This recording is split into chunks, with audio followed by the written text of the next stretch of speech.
Hi, this is Debbie. Welcome back to Cheyenne, Wyoming Urban Gardener. I know that it's been a while since I have uploaded any videos. It's because it is basically the dead of the season.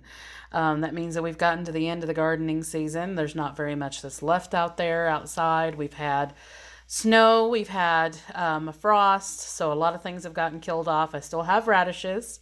I still have some brassicas. I still have rutabagas that are out there in the dirt, and carrots and things like that. Things that overwinter pretty well, that are still looking really, really good. And we're still harvesting kohlrabi and mustard greens and turnip greens and turnips, and even had some spinach that I had pulled in the other day that didn't get affected by the frost. So we've still got a few things coming out of the garden, but some of the things that I wanted to use up is we have loads and loads and loads of still zucchini and yellow straight neck squash that are left.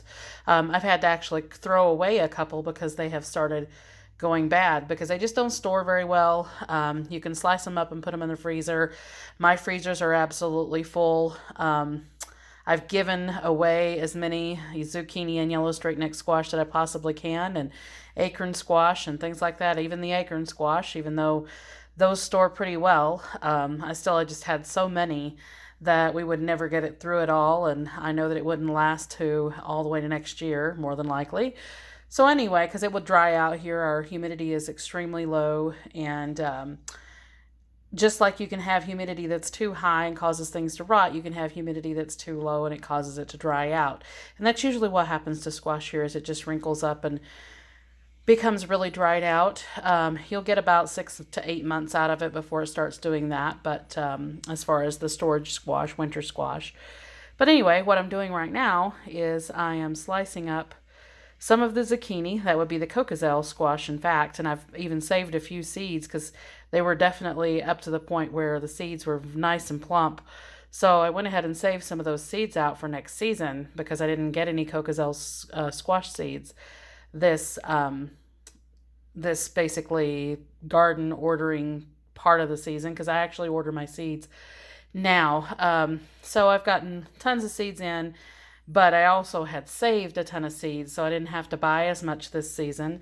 And the cocozel squash was one that I didn't have seed for because I had gotten the seed this past season. So I went ahead and saved some of those out of this one that I have sliced up. So I've got it sliced really small, diced up in small pieces, and I'm adding it into my largest crock pot that I have, which I think is about an 8 or 9 quart crock pot. It's really big. So I have that in here, and I just diced up, very finely diced up, some red onions and some of my purple bell pepper as well as my green bell pepper. I still have some of that left in the fridge.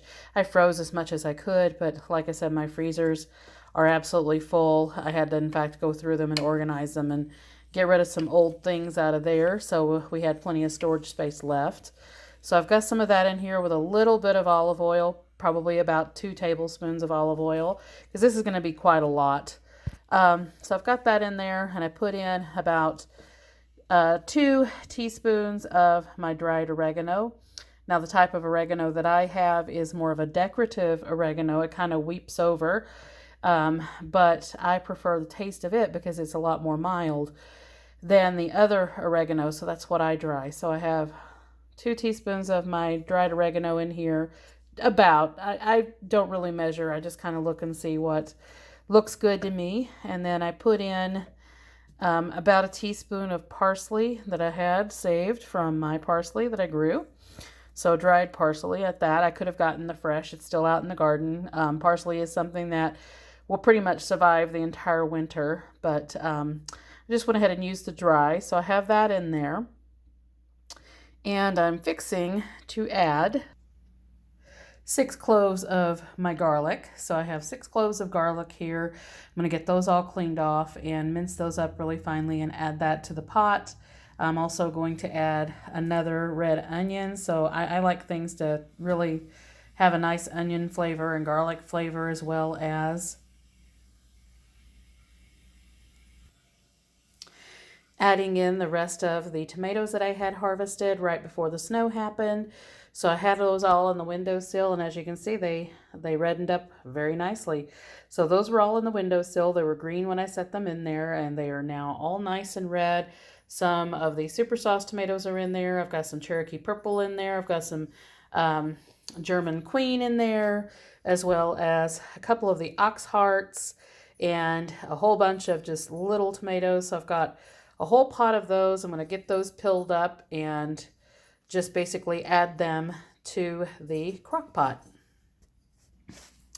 And I just wanted to show you real quick that I did go ahead and harvest some of my mustard seed pods. I had let them go to seed, so I'm going to go ahead and save up those mustard seed pods, let them dry out, collect the seeds, and I will be using those for next season. So this is the first time that I'm really saving my mustard seed. I could have done it all along, but considering what's going on in the U.S. right now with shortages and all of that, I don't want to run the risk of not being able to get mustard seed even.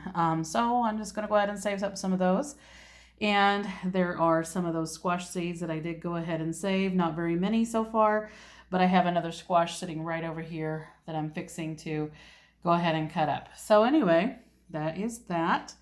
And getting ready to go ahead and process up these garlic. And then I will add them into this pot.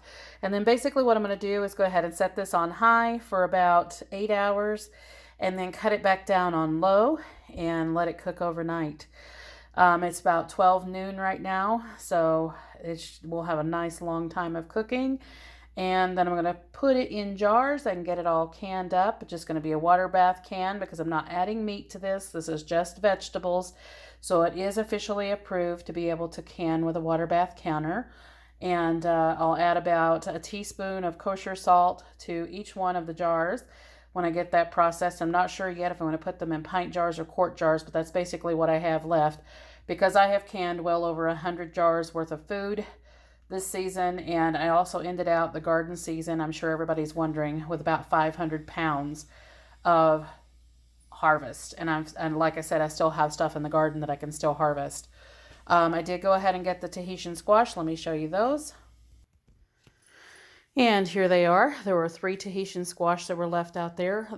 There were 4, but I did go ahead and give my stepdaughter one of the Tahitian squash. So I've got 3 here, and then I have a 4th one that I have already cured up here. And I apologize for the mess. I was moving things around as I got my crock pot out. And there's my grandson's sunglasses. But anyway, that is a Tahitian squash that I did go ahead and harvest. Now this is more than likely not going to overwinter.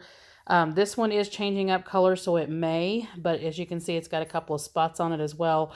So I may have to end up cooking these up fairly soon to keep them from going bad because they were not quite ready when I did go ahead and have to harvest those before the snow. And I was right. When the snow hit, it killed all of the vines that were out there as far as cucumbers and squash and things like that. And my beans are done for. I did get a harvest of a gallon of green beans right before I had to just go ahead and give up the ghost. So green beans are all done. Squash is all done. Cucumbers all done. I have 1 tomato plant left that survived the frost and snow, and it is still in a container outside. It's in one of the container pots, and just letting it go because right now the temperatures are in the 60s and 70s. We're supposed to have 40s and 20s tomorrow, so I'll more than likely bring it inside. And I still have some tomatoes curing in the window that are turning red, so I do have some to still slice up and eat fresh. And then I did go ahead and get the cabbage pulled out because we were having a lot of just holes coming in the cabbage, and it's not pest damage. It was just from where it was damaged already from the hailstorm that happened not very long ago. And I'm going to go ahead and peel off these leaves and probably just go ahead and boil these up or fry them up for some cabbage because, yeah, we've got quite a bit of damage on these, but this is just the outer leaves. Once you get inside, like you can see here, there's no holes.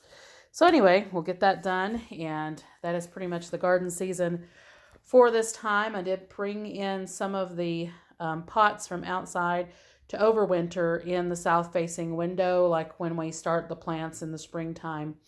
And I'm already planning for gardening for the next season with getting my seeds, and I'm already planning what I'm putting in because I've done my experimentation with a lot of different seeds this past season. So I'm going to choose which ones that I really liked, which ones were very prolific, and continue with those the next season with probably a few more new ones just to see how those do.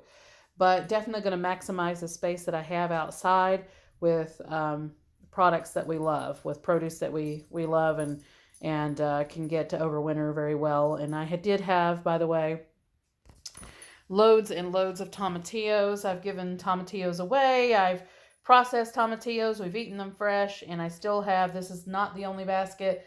There are 2 baskets absolutely full of tomatillos that are still waiting to be made into salsa verde or green chili sauce or whatever that we want to do with those tomatillos. But anyway, that is the garden season for this time, and we will transition into more cooking videos or just talking with you about different gardening things that we can do preparing for spring.